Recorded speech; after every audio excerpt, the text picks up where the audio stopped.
একদা সাদ্দাত তখন নবজাত শিশু মায়ের সাথে জাহাজে করে গভীর সমুদ্র পাড়ি দিয়েছে। সাদ্দাতের বয়স তখন 2 দিন কি 3 দিন হবে। জাহাজ যখন সমুদ্রের মাঝে গেল তখন হঠাৎ প্রবল বেগে ঝড় বৃষ্টি শুরু হলো, আর এই জাহাজটি গভীর সমুদ্রে ডুবে যাচ্ছে। সাদ্দাতের মা জাহাজের একটি কাঠ ভাসতে দেখে। মা খুব কষ্ট করে শিশুটিকে নিয়ে কাঠে ভাসতে লাগলো। জাহাজে সবাই মারা গেল, কিন্তু সাদ্দাত এবং তার মা দুজনেই বেঁচে রইল। বিশাল এই সমুদ্রের মাঝে সাহায্য করার মতো তাদের কাছে কেউ নেই, এক আল্লাহ রব্বুল আলামিন ছাড়া। শিশুটির কথা ভাবতেই মায়ের চোখ দিয়ে জল বেরিয়ে গেল। কিভাবে বাঁচাবে এই শিশুকে সে কিছুই বুঝতে পারছে না।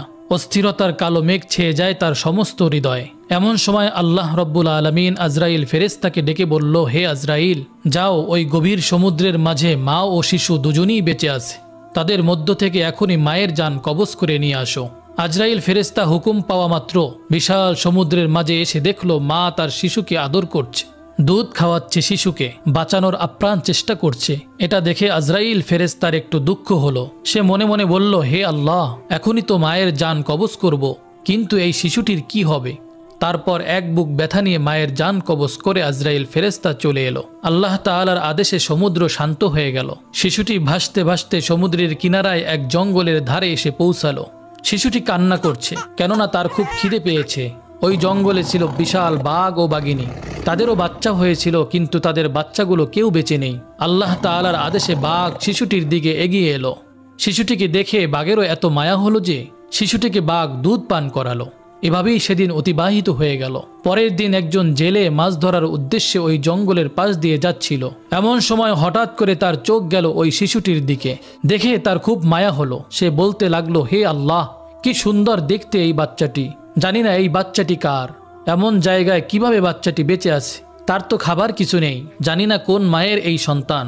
এসব কথা ভাবতে ভাবতে তার এত মায়া হলো, সে শেষ পর্যন্ত বাচ্চাটিকে তুলে নিল এবং বাচ্চাটিকে নিয়ে আপন গোত্রের সর্দারের কাছে নিয়ে আসলো। তাদের সর্দার শিশুটিকে দেখে খুবই মুগ্ধ হলো এবং বলল, এই শিশুটি তুমি কোথায় পেয়েছো? তুমি কি জানো এর মা বাবা কোথায় আছে? আমাদের উচিত তার মা বাবার কাছে দিয়ে দেওয়া। তখন লোকটি বলল, সর্দারজি, আমি জঙ্গলের পাশ দিয়ে যাবার সময় দেখলাম জঙ্গলের মধ্যে একটি গাছের নিচে বাচ্চাটি ক্রন্দনরত অবস্থায় আছে। আশপাশে তার কেউ ছিল না, মনে হয় তার মা বাবা ইন্তেকাল করেছে।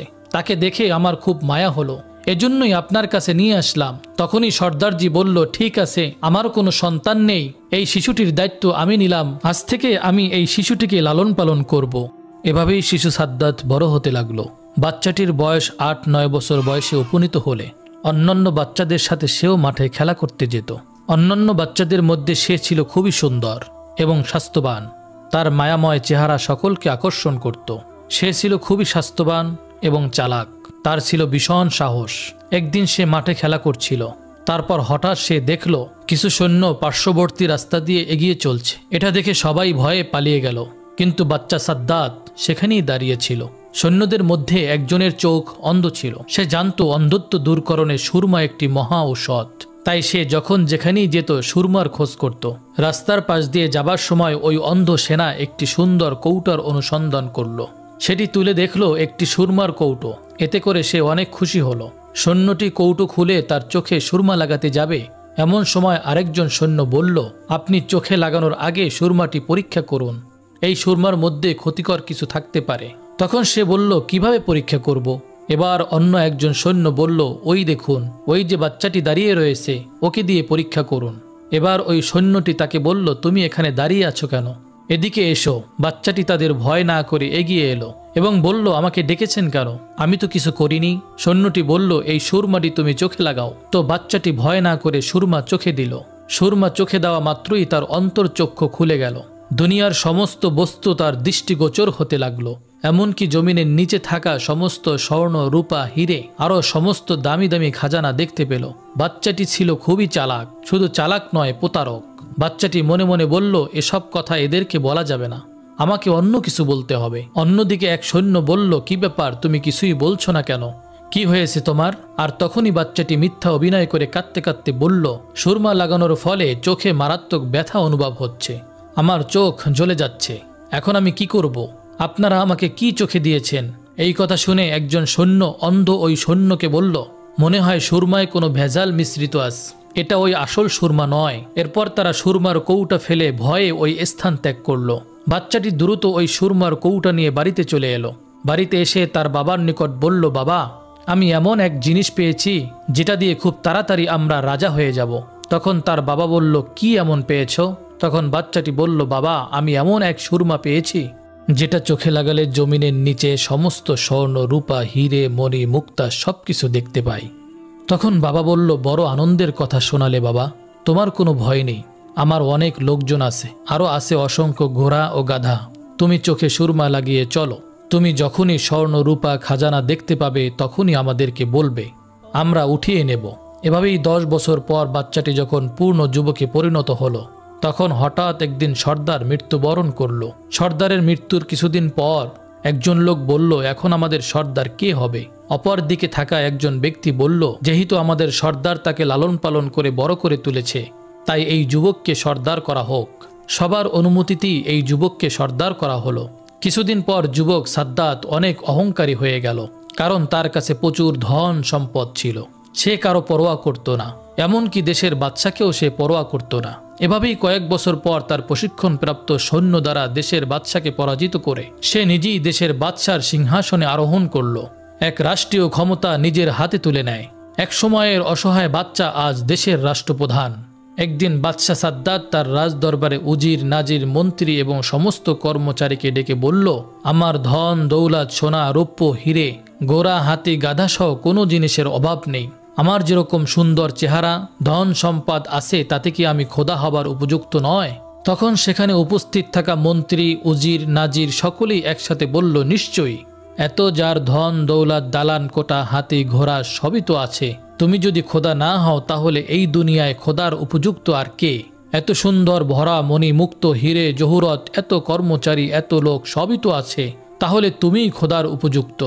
তখন বাদশাহ সাদ্দাতের আরও অহংকার বেড়ে গেল।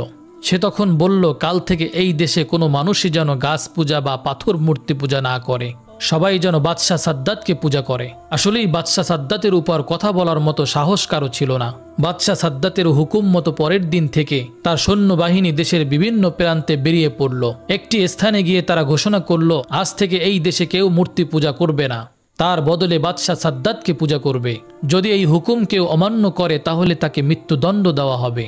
এই কথা বলার পর তার সৈন্যবাহিনী সেখান থেকে চলে গেল। এদিকে হজরত হুদ আলাইহিস সালাম মূর্তি পূজা সেরে সকলকে আল্লাহর রাস্তায় আসার জন্য আহ্বান করছে, আল্লাহর দ্বীন প্রচার করছে। কিন্তু বাদশাহ সাদ্দাতের সৈন্যদের মুখে এমন কথা শোনার কিছুদিন পর হজরত হুদ আলাইহিস সালাম বাদশাহ সাদ্দাতের দরবারে এসে হাজির হলেন। হজরত হুদ আলাইহিস সালাম বললেন, হে বাদশাহ সাদ্দাত, তুমি নাকি নিজেকে পূজা করতে বলেছ, তুমি নাকি খোদাই দাবি করেছ, তোমায় এত সাহস কে দিয়েছে? এখনো সময় আছে, এক আল্লাহর প্রতি ঈমান আনো। হজরত হুদ আলাইহিস সালামের সাহস দেখে রাজ দরবারের সবাই অবাক। যার ভয়ে দেশের সমস্ত মানুষ, উজির, নাজির, মন্ত্রী, এমনকি নিজের বেগমও কথা বলতে পারে না, সেখানে একজন দরবেশ কি তাকে উপদেশ দিচ্ছে? কে এই ব্যক্তি তারা কেউ বুঝতে পারছে না। পাশে থাকা তার মন্ত্রী বলল, হুজুর, কে এই ব্যক্তি যে আপনার উপর কথা বলে? তার সাহস তো কম না। তখন বাদশাহ সাদ্দাত প্রচণ্ড রেগে গেল, উচ্চস্বরে গর্জন করে বলে উঠল, তোমার আল্লাহকে মানতে যাব কিসের জন্য? আমি নিজেই খোদা। তখন হজরত হুদ আলাইহিস সালাম বললেন, আল্লাহ পরম করুণাময়, তিনি আপনাকে দুনিয়ায় সুখে রাখবেন এবং মৃত্যুর পর আপনাকে বেহেশতে থাকতে দিবেন। এই কথা শুনে বাদশাহ সাদ্দাত বলল, তোমার আল্লাহ কি আমার চেয়েও সুখী? হজরত হুদ আলাইহিস সালাম বললেন, নিশ্চয়ই, আল্লাহ তাআলা নেক বান্দাদের জন্য বেহেশত তৈরি করেছেন। দুনিয়া ছেড়ে চলে যাওয়ার পর পরকালে বেহেশত রয়েছে। বেহেশতে রয়েছে অতুলনীয় শোভা, অফুরন্ত সুখ, সেখানে কোনো কিছুর অভাব নেই। সেখানে থাকবে হুর, কত খাবার যা দুনিয়ার সমস্ত খাবারের স্বাদের থেকে আলাদা। থাকবে মধু, দুধের নহর। এই কথা শুনে বাদশাহ সাদ্দাত হাহা করে হেসে উঠল এবং বলল, রেখে দাও তোমার আল্লাহর বেহেশতের কাহিনী। এমন আজগুবি গল্প কতই না শুনেছি। হজরত হুদ আলাইহিস সালাম বললেন, এগুলো কোনো মিথ্যা গল্প নয়, এগুলো সত্যি। আল্লাহ তাআলার এমন অপরূপ বেহেশত তোমার কি পছন্দ হয় না? তখন সাদ্দাত অহংকার করে বলে উঠল, আমি তোমার আল্লাহর কাছে মাথা নত করব কেন? আমি কি তোমার আল্লাহর মতো বেহেশত তৈরি করতে পারি না? আমার তো কোনো কিছুর অভাব নেই। তখন হজরত হুদ আলাইহিস সালাম বললেন, বাদশাহ সাদ্দাত, তোমার মাথা খারাপ হয়ে গেছে, না হলে এমন কথা বলতে না। আল্লাহ যা করতে পারে তা পৃথিবীর কোনো মানুষ কখনোই করতে পারে না। আর তখন অহংকার করে সাদ্দাত হেসে বলল, মূর্খরা এমন কথা বলে। আমি নিশ্চয়ই পারবো। আমার টাকা পয়সা কর্মচারী কোনো কিছুর অভাব নেই। আমি তোমার আল্লাহর মতো একটি বেহেশত বানিয়ে দেখিয়ে দেব। সাদ্দাতের কথা শুনে হযরত হুদ আলাইহিস সালাম প্রচণ্ড রেগে গিয়ে বলল, মূর্খ বাচ্চা, এত বড় স্পর্ধা তোমার, এত অহংকার কিছুতেই আল্লাহ তাআলা সহ্য করবে না।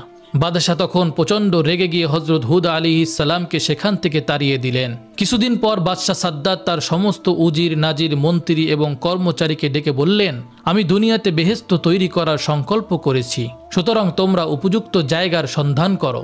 হুকুম মাত্রই সারা দেশে সৈন্যবাহিনী জায়গার অনুসন্ধান করতে লাগলো।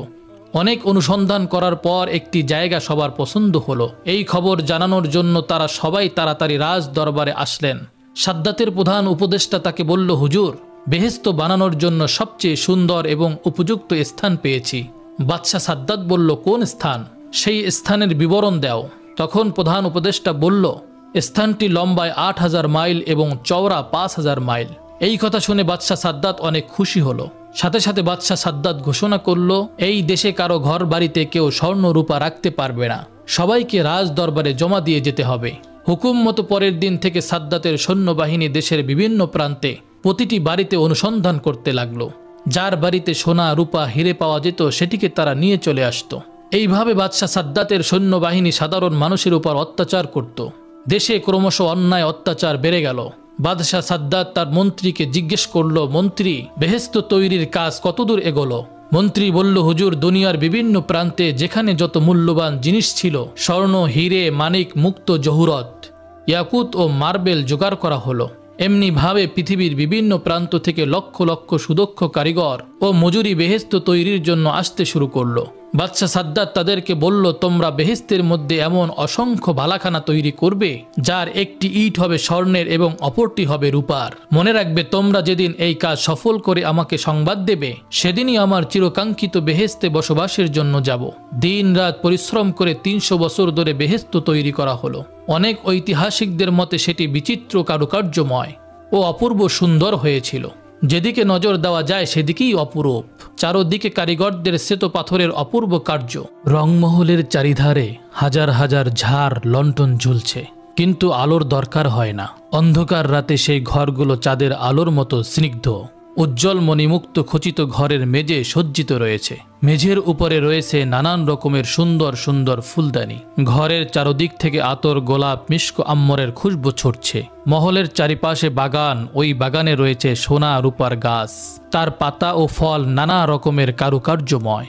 পাথর দিয়ে তৈরি ভ্রমর ও মৌমাছিগুলো এমন সুন্দরভাবে নির্মিত যে দেখলে মনে হবে তারা সত্যি সত্যি ফুলের উপর বসে মধু পান করছে। সেসব ফুল থেকেও খুশবু বার হচ্ছে, আর ওইসব গাছের নিচ দিয়ে কুলকুল শব্দ করে বয়ে চলছে গোলাপ পানির নহর। তার পানি এত স্বচ্ছ যেন মনে হচ্ছে মুক্তার ধারা বয়ে চলছে। ধারে ধারে হিরে মণি মুক্তার ঘাট। এখানেই তৈরি শত শত সুন্দরী রমণী আছে। তারপরে আনন্দের জন্য নাচঘর। সেখানে সারা পৃথিবী থেকে বেছে বেছে সুন্দরী রমণীদের আনা হলো। আনন্দের জন্য কচি কচি ফুটফুটে সুন্দর কিশোরীদের রাখা হলো। সোনার উপর তৈরির সমস্ত ঘরের আসবাবপত্র তৈরি করা হলো। সর্বশেষে বহু পরিশ্রমের ফলে বেহেশত নির্মাণের কাজ সম্পূর্ণ হলো। অবশেষে বাদশার মন্ত্রী একদিন বাদশার কাছে গিয়ে বলল, হুজুর, বেহেশত নির্মাণের কাজ শেষ হয়েছে। বাদশাহ সাদ্দাত খুব আনন্দের সাথে বলল, বেহেশত কেমন নির্মাণ হলো? মন্ত্রী বলল, হুজুর, যেদিকে চোখ যায় চোখ জুড়িয়ে যাবে।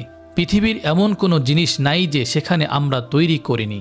বলুন, আপনি কবে সেখানে প্রবেশ করবেন? বাদশাহ সাদ্দাত বলল, ঠিক আছে, কিছুদিন পরেই আমি সেখানে প্রবেশ করব। তুমি এটি আয়োজনের ব্যবস্থা করো।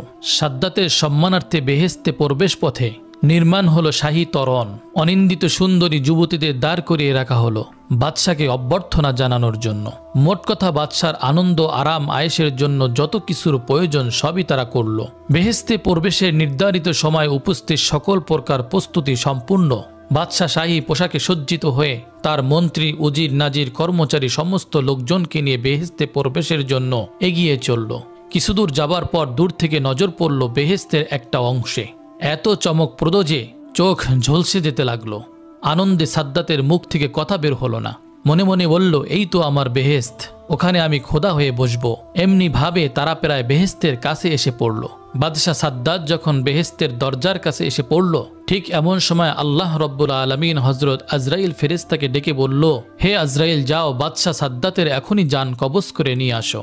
দুনিয়ার বুকে বেহেশত বানানোর আশা আকাঙ্ক্ষা তার চিরতরে মিটিয়ে দাও। আল্লাহ রব্বুল আলামিনের হুকুম পাওয়া মাত্রই হজরত আজরাইল ফেরেশতা সাদ্দাতের সেই বানানো বেহেশতের দরজায় একটি সুন্দর যুবক সেজে দাঁড়িয়ে রইল। তার সুন্দর চেহারা দেখে খুশি হয়ে বাদশাহ সাদ্দাত তাকে জিজ্ঞাসা করল, তুমি কি বেহেশতের দারোয়ান? যুবক উত্তরে বলল, আমি মালাকুল মৌত আজরাইল ফেরেশতা। সাদ্দাত একটু হতভম্ব হয়ে গেল। সে বলল, তার মানে আমি কিছুই বুঝতে পারছি না। আমি আজরাইল ফেরেশতা, তোমার জান কবজের জন্য আল্লাহ তাআলা আমাকে পাঠিয়েছে। সাদ্দাত ক্রোধে উদ্যম হয়ে উঠল, চিৎকার করে বলল, সাবধান, আমার সঙ্গে তামাশা করা। অপেক্ষা না করে সে নিজেই তার সঙ্গে মোকাবেলা করার জন্য প্রস্তুত হলো। কিন্তু কি আশ্চর্য, সে ওখানেই পাথরের মতো থমকে রইল। ভয়ে তার সারা শরীর দিয়ে ঝরঝর করে ঘাম বের হতে লাগলো। চিৎকার করে বলল, সৈন্যগণ, শত্রুকে মোকাবেলা করো। তখন আজরাইল ফেরেশতা অট্ট হাসি হেসে বলল, কোথায় তোমার সেই বিশাল সৈন্য সামন্ত? কোথায় তোমার সেই বিশাল ক্ষমতা? সাদ্দাত ভালো করে লক্ষ্য করে দেখল, তার সৈন্য সামন্ত, উজির, নাজির, মন্ত্রী, কর্মচারী যে যেখানে ছিল সবাই একেবারে নিশ্চিহ্ন হয়ে গেছে। সাদ্দাত এবার ঠক ঠক করে কাঁপতে লাগলো। তারপর নত হয়ে ভীতুকণ্ঠে বলল, সত্যিই কি তুমি আজরাইল? হজরত আজরাইল ফেরেশতা বলল, হ্যাঁ, সত্যিই আমি আজরাইল, কিন্তু দেরি করার আমার আর সময় নেই। আল্লাহর হুকুম পালন করতেই হবে। এখনই তোমার জান কবজ করে নেব। সে শিশুর মতো অসহায়ভাবে হাউমাউ করে কেঁদে উঠল। মিনতি করে হাত জোর করে পায়ে ধরে বলে উঠল, সামান্য সময় দাও হে আজরাইল। অনেক সাধ করে বহু বছর ধরে আমি বেহেশত তৈরি করেছি, একটু সামান্য দেখার সুযোগ দাও। তীব্র গর্জন করে হজরত আজরাইল ফেরেশতা বলল, খবরদার, এক পাও এগিয়ে আসবে না। সাদ্দাত হাউমাউ করতে শুরু করে দিল। সেই অবস্থাতেই হজরত আজরাইল ফেরেশতা তার জান কবজ করে চলে গেল।